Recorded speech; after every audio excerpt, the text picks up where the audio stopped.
So, ooh, hi. How many times can I say hi? Hey. No, stop. Hey, I'm back. And in today's video, as you can already tell by the title, I'm going to be talking about herpes. Yet again. I can guarantee most of you are probably like, Shaylon, shut the fuck up about herpes, but like, I'm gonna try and make this one of the last videos that is dedicated solely to herpes because this is the video I wanted to film since the day I was diagnosed. And filming this video for me means a lot because it marks the time in which I am perfectly, entirely, 1000% okay with my diagnosis. And the reason why I'm okay with it is exactly what you're gonna find out about in this video. Why she's 100% okay with it? Because she ain't got no choice. I guarantee you if she could go back to when she wasn't stricken with this disease and she would choose to have it and to be okay with it, no. You only adjust to the circumstances that you can't control. But you know very good and well that if she didn't have those circumstances, she wouldn't be in this situation. She wouldn't choose it all over again. So stop with that. So, let's get into it because I don't want to make a 20-minute long video. So about a year ago, I was diagnosed with herpes, and it was the hardest time of my life up until about, I want to say maybe 4 months ago? 4 or 5 months ago, I want to say.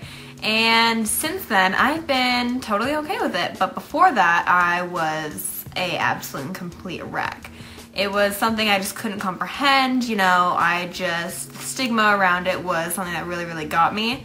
And I did not feel like myself, and I was not myself. But yeah, point being, hardest time of my life. And getting out of that dark state of mind for me was very difficult, but I managed to do so, and I'm here today to try and hopefully help some other people out there with not only learning about what herpes actually is, but why there should be no stigma around it, and why if you do have it, you're perfectly fine. See, what they're trying to do is they're trying to destigmatize the whole herpes having complex. They're trying to make it so it's not this thing that everybody should be ashamed of, like hemorrhoids. You know, there's no real stigmatism. Nobody's going to avoid you and not want to deal with you in a social setting if you've got hemorrhoids. They want it to be where genital herpes is like hemorrhoids. It's just a minor thing that everybody's supposed to overlook and be okay with. Somebody who has it, in fact, you don't. You should still want to get involved with that person if they're a good person. No. So, let's get into it. I'm sweating balls! Alright, so for those of you that don't know what herpes is, I'm gonna give you a Google definition here. Yes, my computer's a mess. I just pulled it out of a drawer after months of not using it. Please don't judge me. You say, please don't judge me. Now you know that's what people are going to do for the rest of your life because you got a disease that's going to be with you for the rest of your life. So she's going to get used to being judged. And the thing I will say, she's not a bad looking girl. Like, who would turn her away for a casual hookup? Nobody. I mean, we don't know if she's got relationship material, but judging by her looks, I can see where a dude would want to make her his girlfriend, steady girlfriend. I could see that. She's an attractive girl, I would say. But not now. Anyways. So it says herpes is an infection caused by HSV, which is herpes simplex virus, and the virus affects external genitalia. And so there's herpes HSV1 and there's HSV2. I personally have HSV1, which is typically your oral virus, but they're interchangeable. You can have HSV2 up here, HSV1 down there, which is exactly what my case is. Anyways, in essence, it's a skin condition. It is a skin disease. It's a long-term condition, and there is no cure. Then symptoms include blisters, ulcers, pain when urinating, cold sores. And although there's no cure, it can be treated with antivirals. Simple as that. So for quite some time, I have questioned why there is such a huge stigma around herpes. When you look at other STDs out there, or STIs, I guess, nowadays, I don't fucking know. Herpes, in my opinion, isn't even anywhere on the spectrum in terms of severity. In my opinion. This is solely opinion-based. But in my very specific opinion, I don't think herpes compares to any of the other STIs that exist out there, including the ones that are curable. So I'm just going to quickly rapid fire name off some STDs that exist and their side effects, and then get into why herpes is nothing in comparison to the other things out there that are curable, that other people just kind of normalize and don't stigmatize to the point that herpes is. So Most commonly, chlamydia. If left untreated, you can get PIV, which is pelvic inflammatory disease. It can cause pelvic pain, infertility, tubal pregnancies, fetal complications, and then in men it can cause some troubles with like your balls and trouble pissing.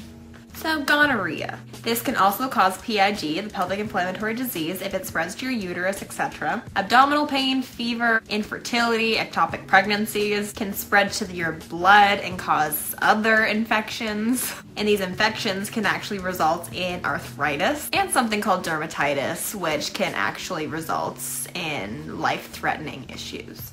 And lastly, syphilis. This one actually really got me. I did a lot of research before filming this video and shit's crazy. So syphilis, if left untreated, can damage your organs such as, I'm gonna read it off my list because there's a ton. Okay. Can cause damage to organs such as your brain, nerves, eyes, heart, blood vessels, liver, bones, and joints. That's mild, right? And something called neurosyphilis can actually occur too. And neurosyphilis results in altered behavior, paralysis, sensory deficits, and dementia. And syphilis can also result in blindness because there's several different stages to syphilis, and if it's not caught early on, it will only progress, get worse, and end up in all these horrible things that could potentially kill you. But, you know, herpes is the worst, right? So now let's get back to talking about herpes. So in my personal experience, I've had it for about a year. I've had one outbreak in a year. And like I said earlier, I have HSV-1. And out of the two, HSV-1 and HSV-2, from research, doctors, etc., it is a more mild version of herpes. So my case, technically speaking, is a little bit more mild, so I don't want to speak and just generalize on behalf of all the cases out there, because I know there are obviously ones that are more severe than mine.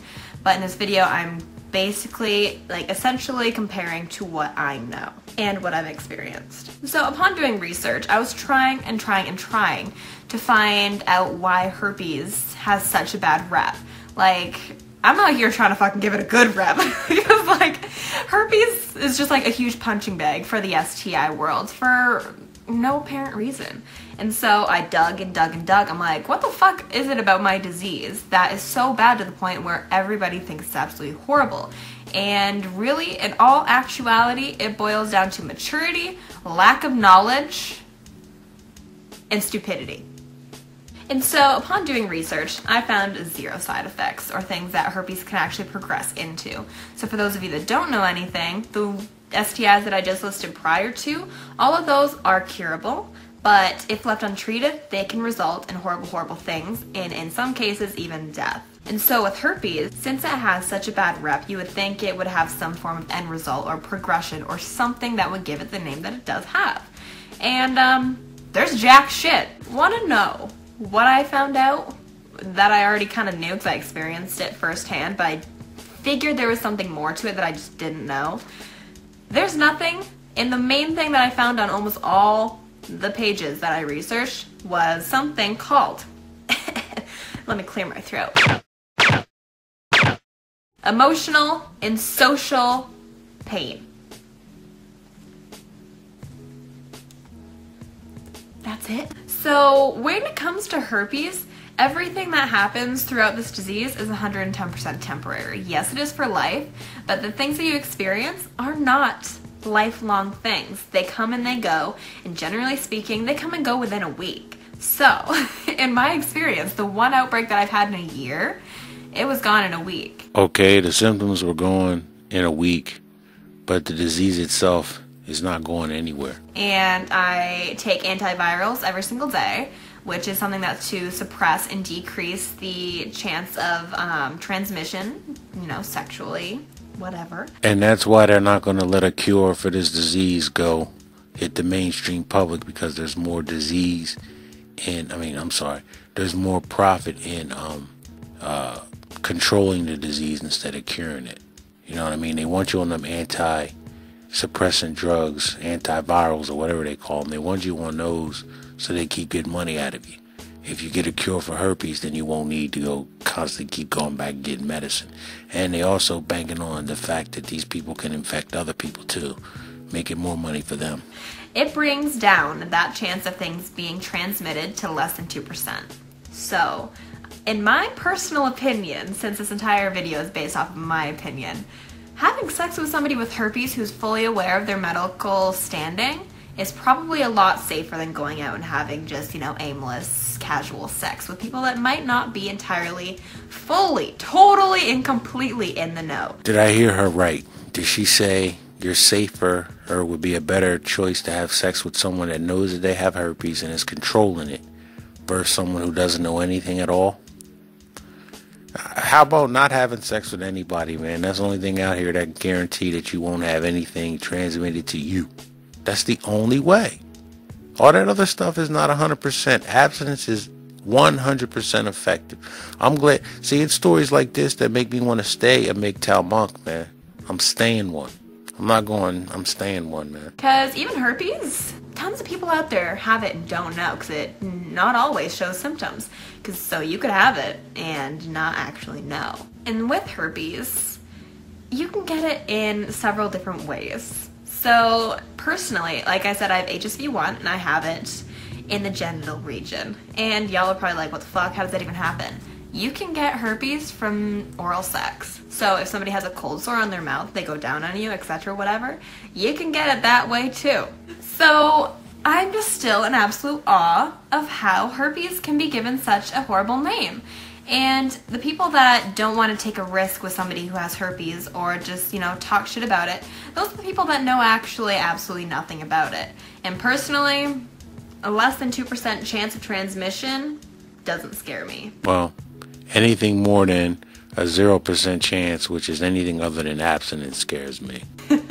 Before knowing everything that I do know about herpes, I would have been a little bit apprehensive. But some people are just like, no, man, I'm not trying to, catch anything. And I'm like, honey, fine by me.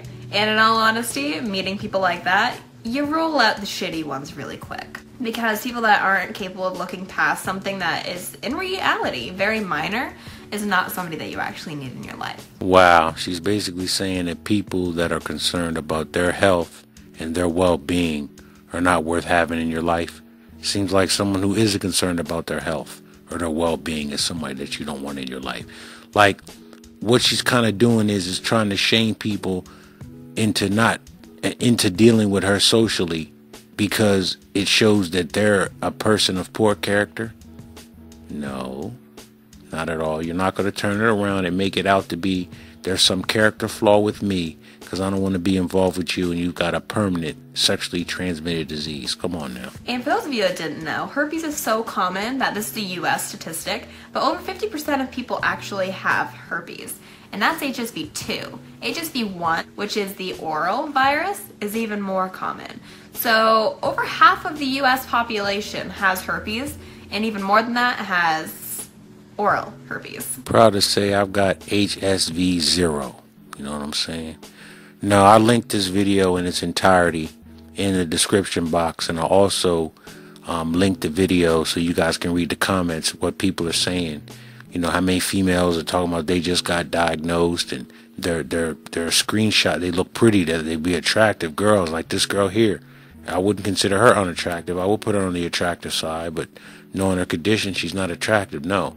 But yeah, I didn't use the first video because she was just crying and real upset, and I don't really got time to feel bad for other people like that. And that's the thing, fellas. Once you start to know that you put yourself in all these situations, every situation that you got in that wasn't a good one, you put yourself in it. When you have accountability, you make better decisions. That's why I put this video out here, so that you wouldn't blame nobody but yourself if you were stricken with one of these diseases. I gotta go.